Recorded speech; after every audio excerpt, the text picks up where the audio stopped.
Il était une fois le Père Tardif. Jésus a fait de moi un témoin.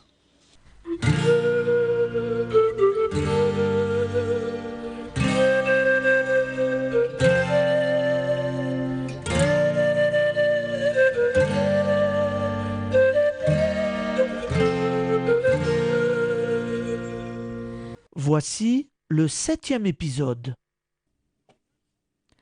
En 1981, je prêchais une retraite pour 320 prêtres à Lisieux, en France, avec le père Albert de Montléon.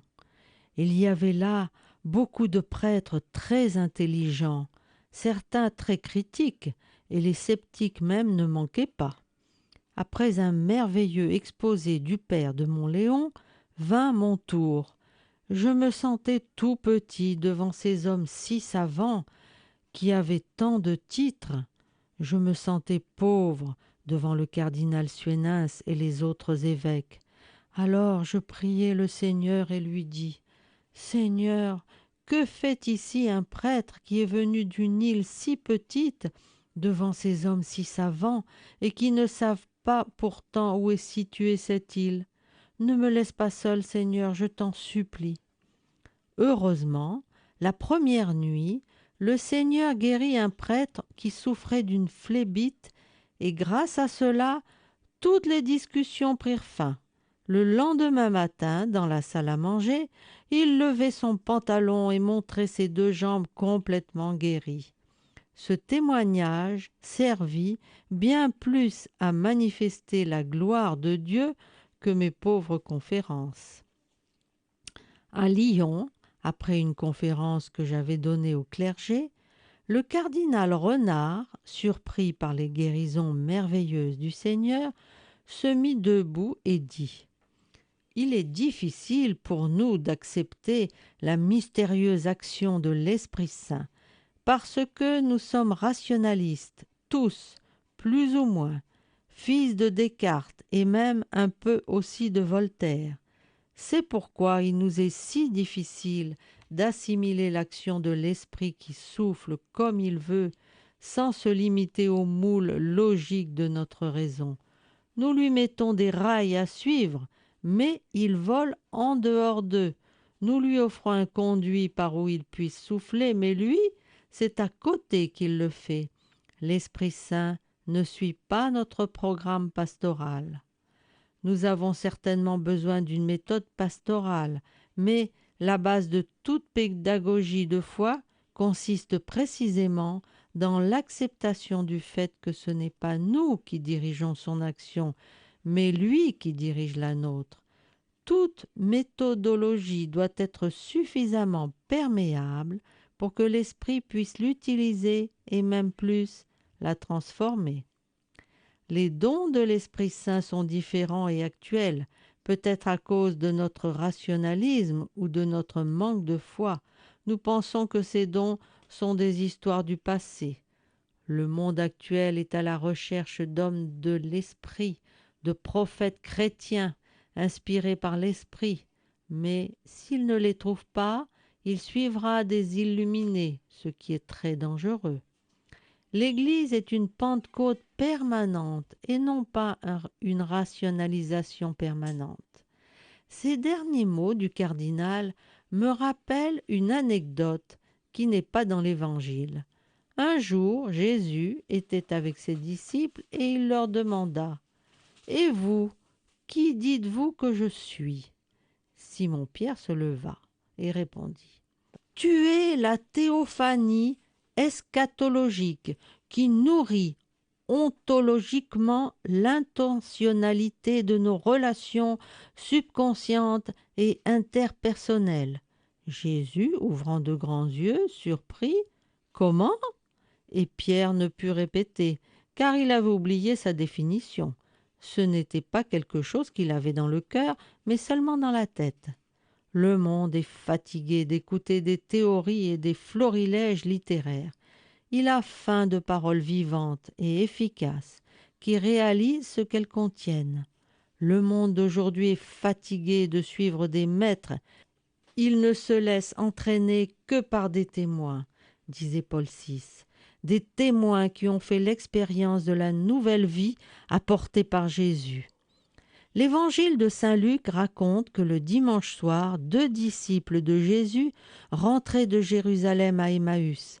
Ils étaient tristes et abattus, car, avec la mort de leur maître, toutes leurs espérances de restauration du royaume d'Israël s'étaient évanouies.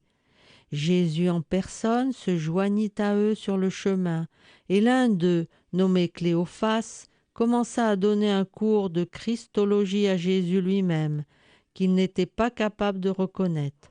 Il rappela avec force chacun de ses faits, de ses miracles, de ses paroles. Il raconta sa mort cruelle sur la croix, dont on avait été témoin tout un peuple. Mais quand il arriva à la résurrection, il ne put parler de sa propre expérience et se contenta de répéter ce que quelques femmes disaient que les anges avaient dit. Ainsi, dans l'Église, certains prédicateurs ne font que répéter ce que les théologiens ont écrit ou ce que leurs maîtres ont enseigné dans leurs cours, mais eux n'ont pas d'expérience personnelle de la résurrection du Christ Jésus. Tant que l'on n'aura pas eu cette rencontre personnelle avec Jésus ressuscité, on répétera les théories ou les enseignements des autres. Nous sommes appelés à être des témoins de ce que nous prêchons, mais pour être un authentique témoin, il faut avoir fait l'expérience personnelle de ce que l'on proclame, l'avoir vécu dans sa propre chair. Un jour, on m'amena visiter le magnifique complexe hydroélectrique de Itaipu au Paraguay. C'est impressionnant. Les hommes et même les camions paraissent être d'insignifiantes fourmis face au gigantesque rideau de béton du barrage. On y produit tant d'énergie que celle-ci couvre les besoins de tout le pays, ainsi qu'une partie de ceux du Brésil et d'Argentine. À la tombée de la nuit, nous étions de retour, et on remarquait que certaines maisons des travailleurs de la centrale électrique n'avaient pas de courant électrique et n'étaient que faiblement éclairées par des petites bougies de cire. À quelques mètres des turbines et des plus grandes génératrices du monde, il n'y avait pas d'électricité, mais des bougies. C'est que la connexion nécessaire pour apporter l'énergie à leur maison n'avait pas été faite. Voilà ce qui nous arrive à nous aussi parfois. Notre vie, au lieu d'être éclairée par l'électricité, l'est par des bougies, car nous ne sommes pas connectés sur Jésus qui est la lumière du monde. Il y a même des gens qui travaillent dans les services de l'Église, alors que la lumière n'est pas dans leur cœur. Nous sommes comme ces touristes qui, devant un beau paysage, utilisent leur appareil Polaroid pour prendre une photo et ensuite regardent la photographie en papier au lieu d'admirer le vrai paysage et d'être captivés par lui. Il y a beaucoup de chrétiens qui ont gardé la photographie statique de Jésus et ne le connaissent pas face à face, car ils n'ont jamais eu une rencontre personnelle avec lui. Ils ne font que répéter ce qu'ils ont entendu, mais ils n'ont pas l'expérience de la vie nouvelle. La vie éternelle consiste précisément dans la connaissance, c'est-à-dire l'expérience de Dieu et de son envoyé, Jésus-Christ. Le véritable évangélisateur est celui qui présente son témoignage personnel, son expérience propre de salut, et peut témoigner que Jésus est vivant, car il a eu une rencontre personnelle avec lui, comme les apôtres qui affirment « Nous ne pouvons nous empêcher de parler de ce que nous avons vu et entendu. » Acte 4, 20. Le vrai évangélisateur n'est pas celui qui parle de Jésus, mais celui qui est capable de présenter Jésus vivant aux personnes évangélisées pour qu'elles lui disent, comme les Samaritains, ce n'est plus sur tes dires que nous croyons, nous l'avons nous-mêmes entendu, et nous savons que c'est vraiment lui le Sauveur du monde. Jean 4, 42. Mais personne ne pourra transmettre la vie du Christ ressuscité si auparavant il n'a pas lui-même fait l'expérience de Jésus vivant au jour d'aujourd'hui. On a beaucoup parlé ces derniers temps de la parole de science que certains, par une traduction plus exacte, appellent parole de connaissance. C'est un charisme très beau à travers lequel Dieu révèle et communique ce qui s'est passé, ou est en train de se passer dans l'histoire du salut des personnes.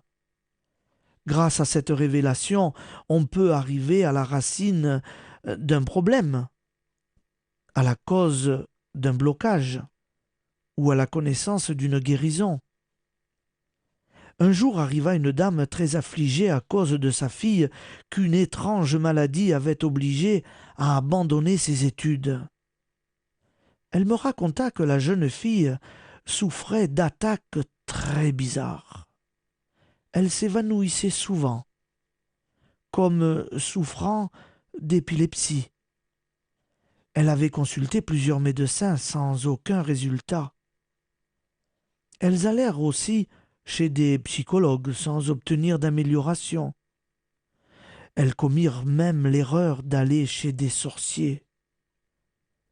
C'est alors qu'elles arrivèrent à la conclusion évidente de la nécessité d'un exorcisme. La maman parlait, mais la jeune fille gardait le silence. Elle ne répondait même pas à mes questions, n'ayant pas d'informations et ne sachant quoi demander pour elle. Je priai en langue.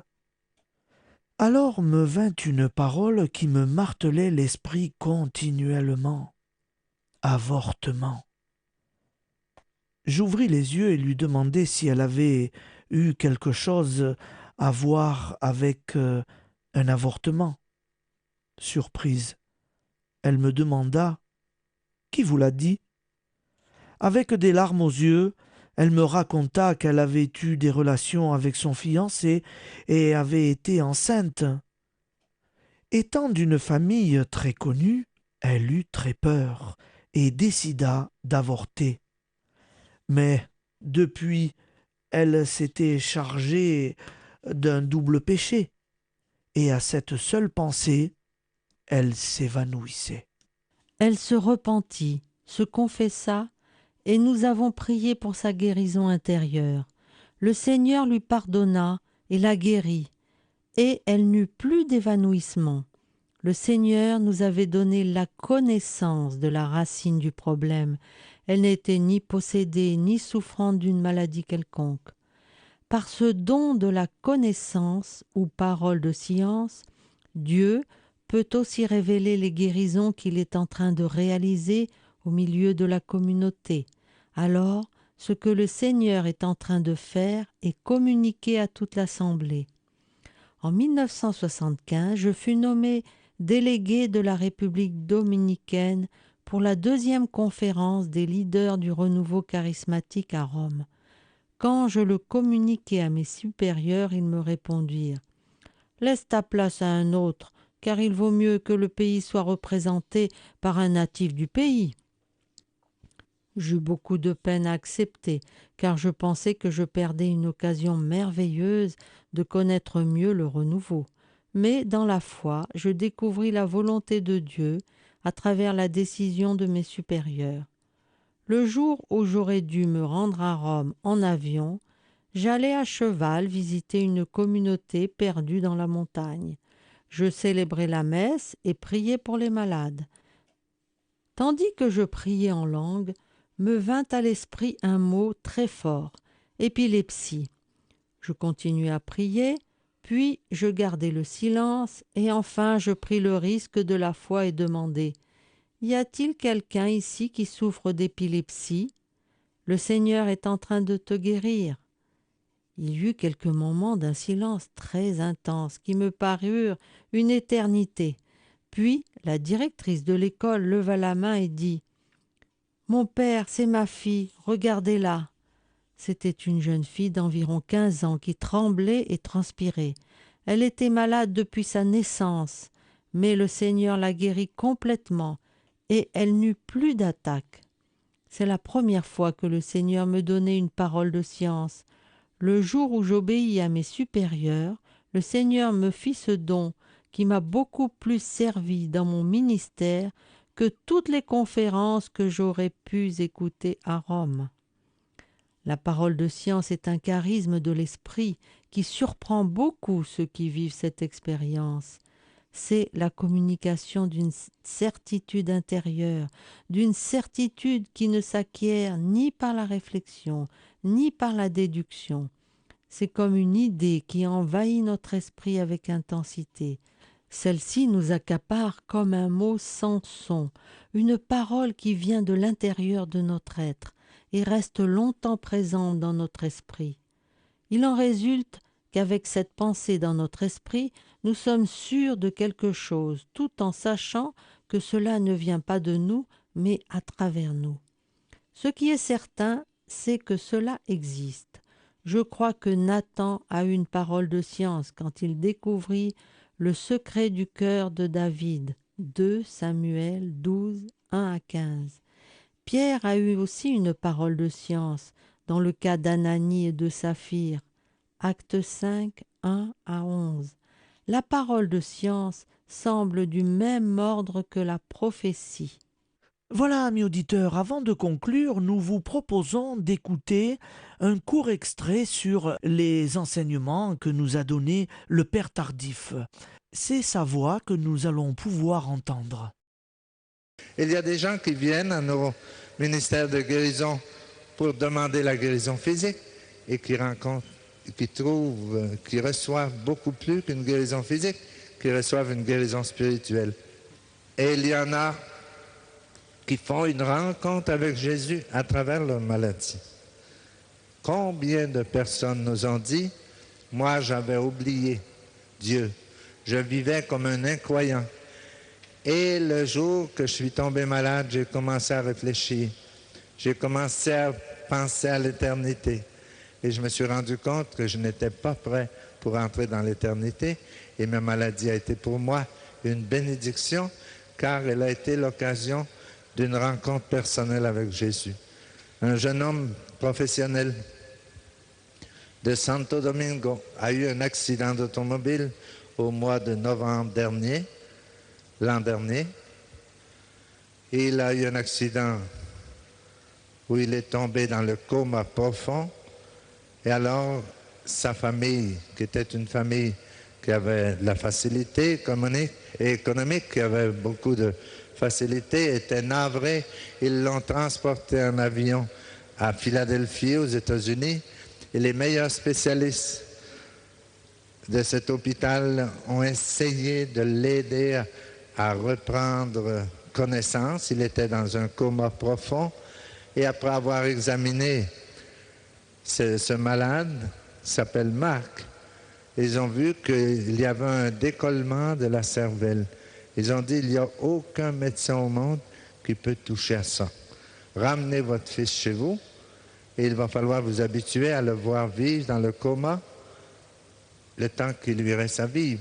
Et si par hasard il se réveille, il n'aura plus de mémoire, ce sera très pénible pour vous. Alors, ça faisait 2 mois qu'il était dans le coma profond. Et son père, avec beaucoup de peine, il l'a ramené à Santo Domingo, dans la famille. Et Marc était toujours dans le coma, il l'alimentait avec un tube. Et son père et sa mère ont commencé à prier vraiment pour la guérison de Marc, qui a 28 ans. Et la famille, toute la famille s'est réunie pour prier. Ils disent dans leur témoignage qu'ils étaient loin du Seigneur. Et la maladie de Marc les a appelés à prier davantage. Et un jour, on prêchait à la cathédrale et son père est venu nous demander d'aller prier pour Marc, qui était dans un coma profond et c'était une grande tragédie dans la famille. Et avec le curé de la cathédrale, je suis allé visiter le malade et nous avons prié pour lui quelques 5-10 minutes et nous l'avons béni. Et c'était pitoyable de le voir. Il n'avait aucune réaction. Et nous sommes partis et le lendemain, il s'est réveillé. Et il a commencé à parler. C'était la joie dans la maison. Et les médecins aux États-Unis avaient dit qu'il n'aurait plus de mémoire si par hasard il se réveillait. Et là, ils ont mis le téléviseur dans sa chambre. Il reconnaissait les joueurs de foot. Il savait leur nom. Il suivait à la télévision. Il se rappelait tout. Et ça a été la surprise. Voyez-vous que Jésus est le maître de l'impossible. Ce que les médecins disaient impossible, Jésus l'a fait. Et Marc a commencé à manger, il a commencé à faire de l'exercice, à faire de la réhabilitation, et peu à peu, il a commencé à marcher avec ses béquilles, et ensuite sans ses béquilles, et aujourd'hui, il travaille dans son bureau. Et nous avons eu une célébration, une Eucharistie, où il voulait remercier Dieu publiquement de sa guérison. C'est un professionnel de 28 ans, très connu dans la ville. Avec tous ses amis, il voulait publiquement remercier Dieu de sa guérison. Et il a dit pendant son témoignage qu'il remerciait Dieu d'avoir permis cet accident pour lui. Il a dit, moi, je vivais comme un incroyant, j'avais oublié Dieu. Je ne m'occupais pas des choses spirituelles. J'étais un homme qui était seulement attaché aux choses de la terre et j'avais oublié Dieu. Et dans cette maladie, j'ai rencontré Dieu de nouveau et maintenant je témoigne que je reconnais que j'ai besoin de Dieu, d'un sauveur. Son témoignage était très beau. Et moi, j'ai vu comment le Seigneur tire toujours le bien du mal. C'était un mal pour lui d'avoir cet accident apparemment. Mais dans sa vie spirituelle, pour lui, ça a été une bénédiction. Pour lui, pour son père, pour sa mère et pour sa sœur. Cette souffrance les a aidés à se rapprocher de Dieu. Et combien de fois nous rencontrons des malades qui nous témoignent de choses semblables. C'était le 7e épisode. Il était une fois le Père Tardif. Jésus a fait de moi un témoin. Frères et sœurs, j'ouvre une petite parenthèse. Cette dame que vous entendez raconter ces témoignages sur le Père Tardif, je vous rappelle qu'elle s'appelle Arlette. Arlette, elle a partagé avec moi beaucoup de choses au début des années 2000. Oui, à Radio Maria, à Nice. Voilà, de temps en temps, elle venait en tant que bénévole. On faisait des enregistrements. D'autant plus le Père Tardif. Voilà, et d'autres choses. Je ne sais plus maintenant où c'est tout ça. Voilà, je tiens à lui rendre un hommage. Malheureusement, elle est tombée gravement malade et elle n'est plus de ce monde. Je garde un très bon souvenir. Merci Arlette, que tu sois là-haut au paradis.